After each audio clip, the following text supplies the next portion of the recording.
juntos para protestar por los que están llamando a la crisis de su vida, el cambio climático. Por supuesto, ellos pueden ver la incapacidad de los políticos o falta de voluntad para hacer algo al respecto.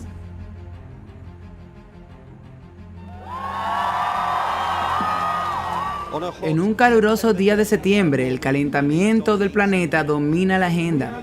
Somos la generación que salvará este planeta. La generación más joven ahora está liderando, exigiendo medidas urgentes para reducir las emisiones de carbono. El llamado Die In, significando para advertir lo que podría pasar.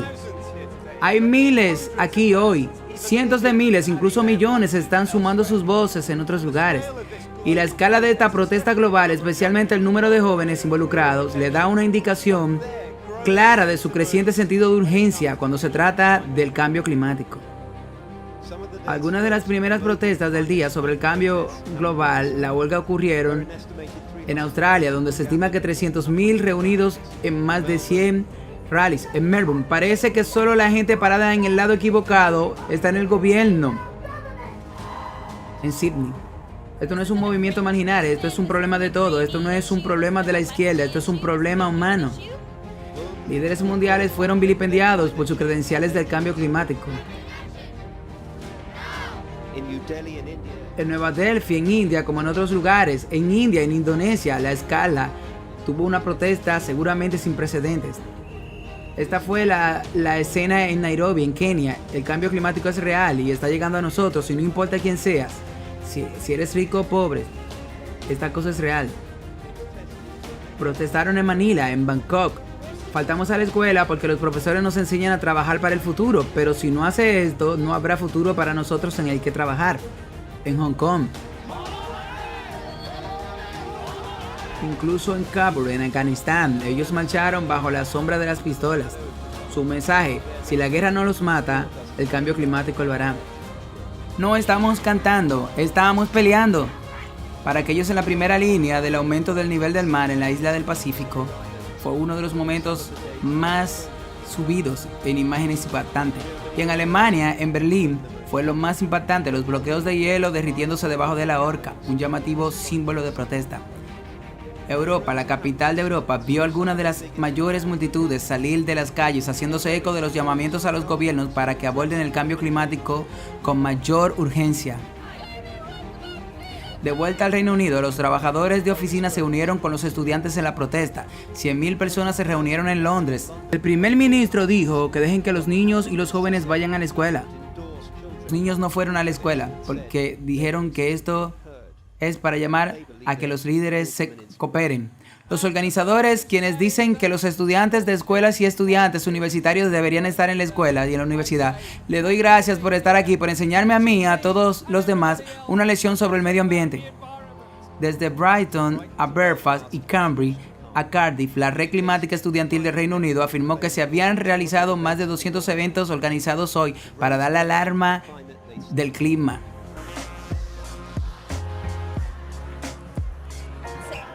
Sudáfrica, Europa, London.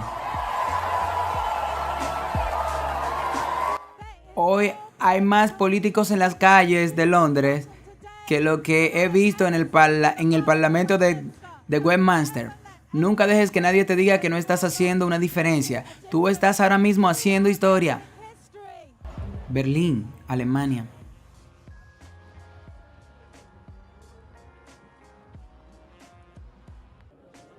¿Tienes un plan? Puedo verlo. Miles marchando en Roma. A nuestras propias manifestaciones en Ciudad del Cabo. Y los niños de Pretoria se han unido para tratar de salvar el planeta ellos mismos.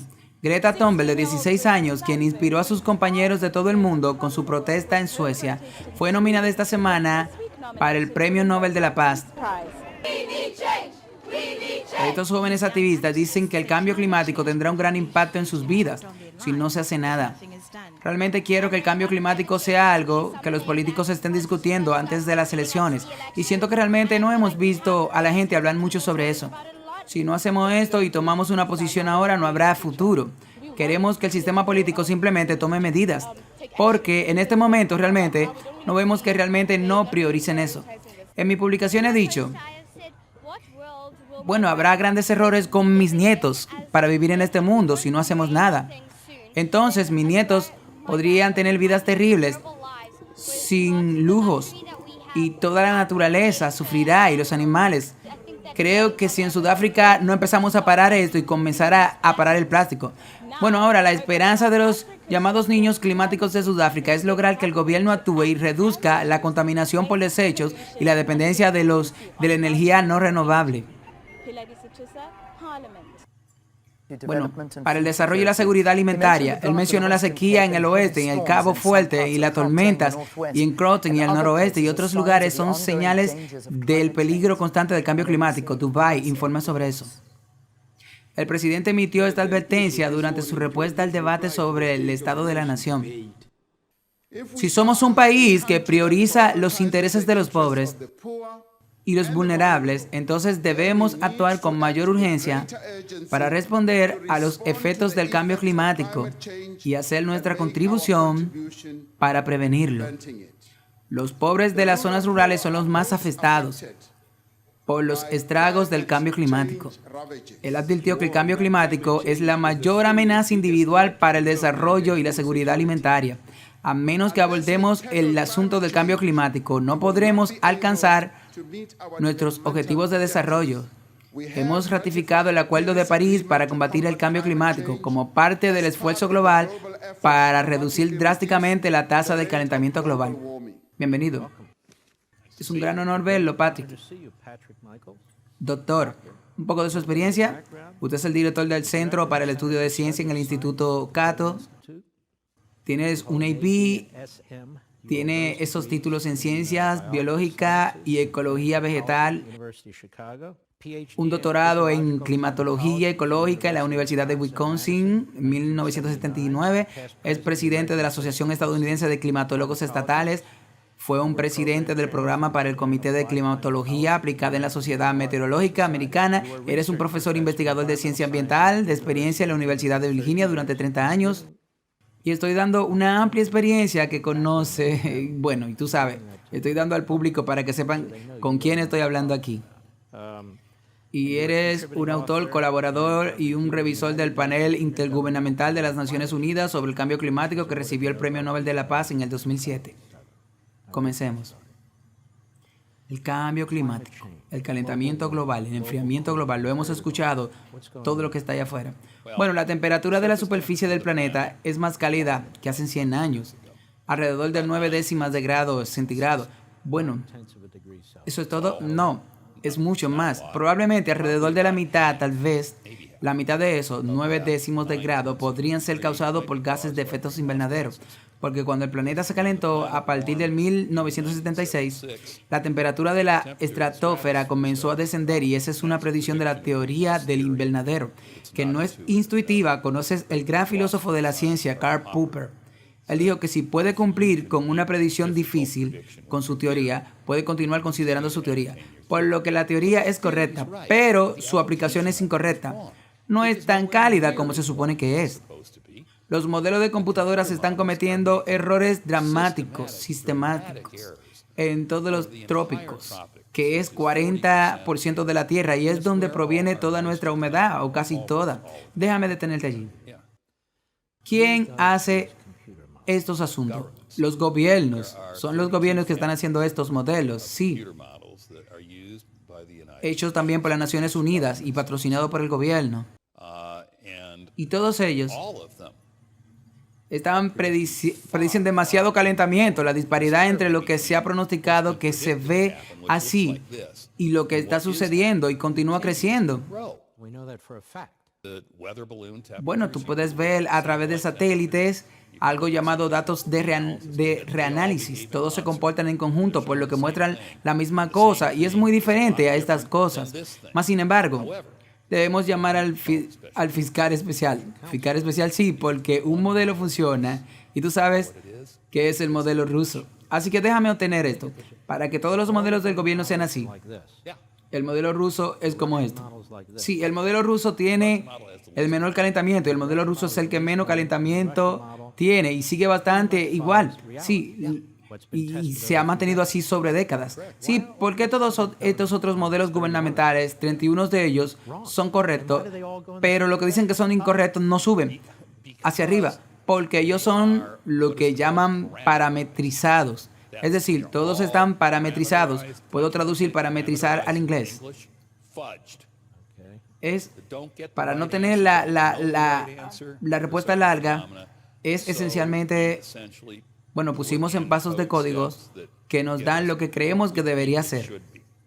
Y el error sistemático que se cometió fue que los modelos que se ajustaron, como decían, sintonizados para simular el calentamiento de principios del siglo XX, comenzó en el 1910 y terminó en el 1945, alrededor de 0,45 grados centígrados, que no pudo haber sido causado por el dióxido de carbono, por lo que no había nada.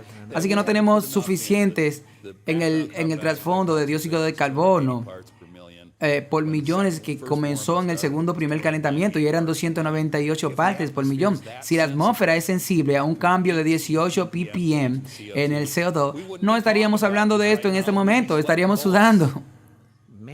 Bueno, el dióxido de carbono hecho por el hombre antes del último siglo no podía haber producido eso en el siglo XX. No podría haber producido este calor. Entonces, ¿qué sabemos? No.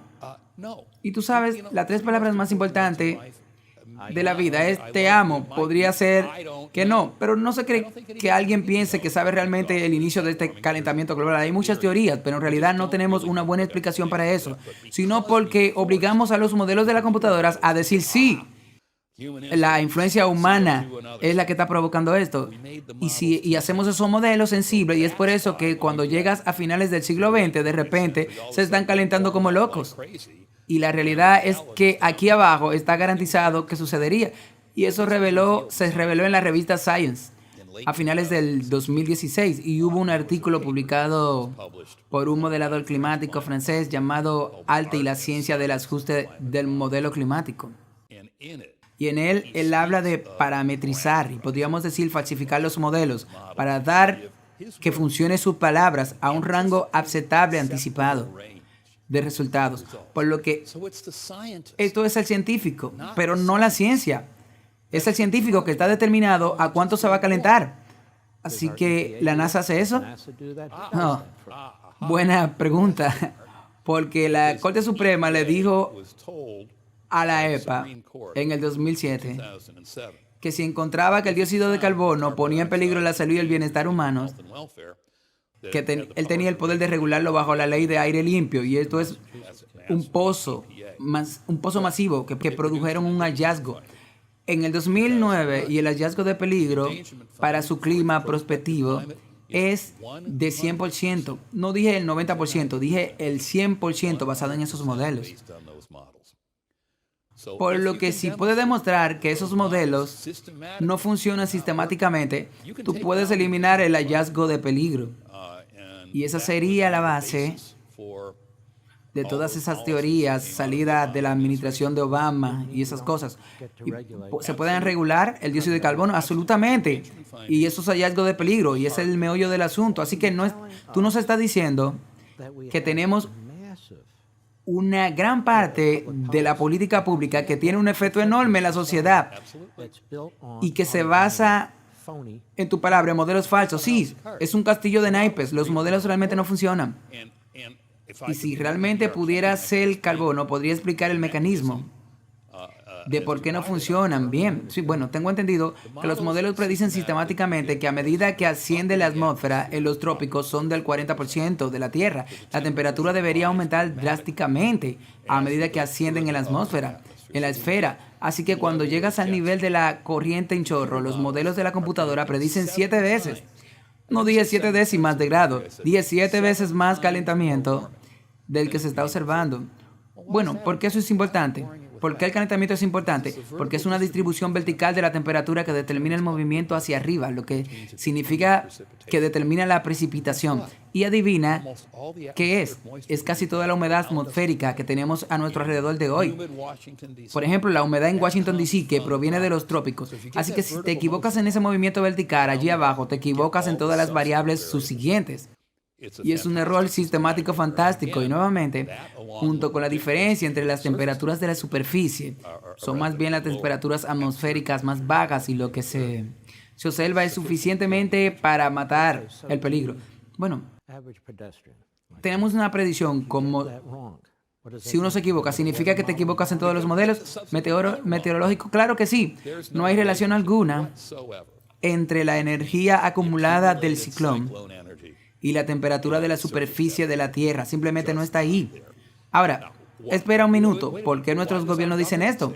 Ellos lo dijeron en su último informe sobre el impacto del cambio climático en los Estados Unidos. Ellos dijeron que ha habido un aumento significativo en la potencia de los huracanes en el Océano Atlántico desde 1970 hasta el 2009, o algo así, desde 1980 hasta el 2009. Espera un minuto.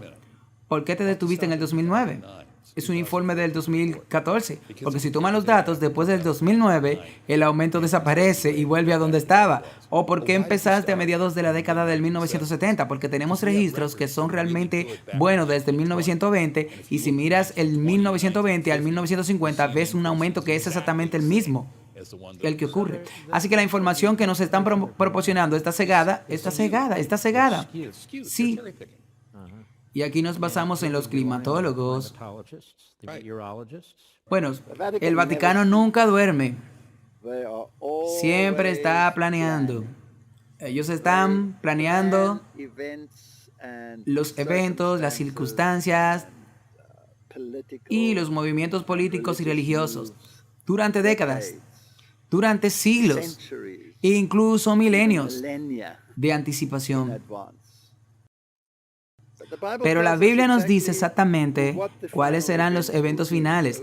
Así que tú tienes que mirar los eventos y cotejarlos y compararlos con las interpretaciones proféticas. ¿Y hacia dónde nos estamos moviendo? Bueno, la Biblia nos dice que este sistema que controlaba el mundo en la Edad Media, que ese mismo sistema controlará a los reinos al final de los tiempos, por lo que debe haber un movimiento político para obtener los reinos en línea con su agenda. Y esto debe ser a escala universal. Y debe haber movimientos religiosos a escala universal para lograr que todos acepten la primacía del papado. Y una vez que los asuntos políticos y religiosos estén en armonía nuevamente entre uno y los otros con el Vaticano, entonces ella volverá a controlar los eventos como lo hizo en la Edad Media. Por lo que debe preguntarte si hay eventos globales que están teniendo lugar. Y la respuesta es sí. Si tomas el tema del cambio climático, hay una encíclica de Roma que dice que el cambio climático debe abordarse universalmente. Y la respuesta es sí, Laudato Si, que escribió el Papa Francisco. ¿Y eso contiene elementos religiosos? Absolutamente. Contiene el culto de la Eucaristía, contiene la Trinidad, contiene la Mariología, contiene lo que escribieron los santos. Esto contiene los asuntos de cultos con el día, por ejemplo, el domingo. Contiene todos esos elementos y tienes que hacerte la pregunta, ¿qué tiene que ver la Eucaristía con el cambio climático? Tienes que preguntarte, ¿qué tienes que ver la Mariología con el cambio climático? Tú tienes que preguntarte, ¿qué tiene que ver el domingo con el cambio climático? Pero todos esos elementos están en un punto en Laudato Si. Entonces tú tienes que ir y verificar quién está hablando de Laudato Si. ¿Quién está diciendo que esta agenda del Vaticano debe implementarse a escala mundial? Y luego tú encuentras el sistema religioso uno tras otro a medida que los revisas, respaldando lo que el Papa había dicho. Y tú encontrarás, si hace clic en el Parlamento de las Religiones del Mundo, que es un conglomerado de todas las religiones del mundo, ¿qué ellos están diciendo? Ellos están impulsando esta agenda. Y luego tú vas a la arena política y te preguntas, bueno, ¿qué el mundo político está diciendo sobre esto? Y luego tienes el Acuerdo de París y todo esto. Y esos países, los Estados Unidos, por ejemplo, Todos están en algún movimiento en esa dirección. Entonces llega la cumbre del G20 y averiguas qué hicieron al respecto. Y verás que los jugadores estarán ahí, los jugadores del rol económico, los jugadores deportivos, están todos involucrados en esa acción definitiva. A partir de entonces, obviamente la agenda se está moviendo en esa dirección. Ahora, ¿cómo van a implementarla entonces a escala mundial? Bueno, tengo que permitirme hacer cumplir estos acuerdos. Y como dice el Vaticano, tiene que estar escrita en letras rojas. ¿Qué significa eso? Bueno, si tú tomas tu Biblia, tú verás lo que está escrito en letras rojas. Tú verás las palabras de Cristo. Entonces, las palabras de los llamados representantes de Cristo también están escritas en letras rojas, políticamente hablando. Así que ellos van a implementar estas cosas ¿bajo qué base? Y luego tú miras cuál es la agenda del Vaticano y lo revisas y ves lo que ellos están haciendo y tú verás que una de las palabras de moda de nuestro tiempo es el bien común. ¿Y qué es el bien común? Bueno, algo que es un bien común para toda la humanidad. El problema del cambio climático es obviamente un bien común porque todos estamos a bordo. Así que usted pone todas esas cosas juntas y tú puedes ver que están muy ocupados. Ellos están alineando los sistemas religiosos de una forma muy absoluta. ¿No ha firmado el Papa Francisco un acuerdo con los imanes que trabajarán juntos? ¿No están en el movimiento ecuménico reuniendo a todos los actores religiosos bajo un mismo techo? Y la respuesta es sí. Así que estamos progresando hacia este objetivo final de la agenda papal. Tú tienes que estar ciego si tú quieres decir que no es así. Por supuesto que es así. La profecía se está cumpliendo ante nuestros propios ojos. No puedes ignorar los hechos. Si solo recopilamos la información, podemos ver que hay un tremendo progreso en la agenda papal para la dominación mundial en todos los niveles.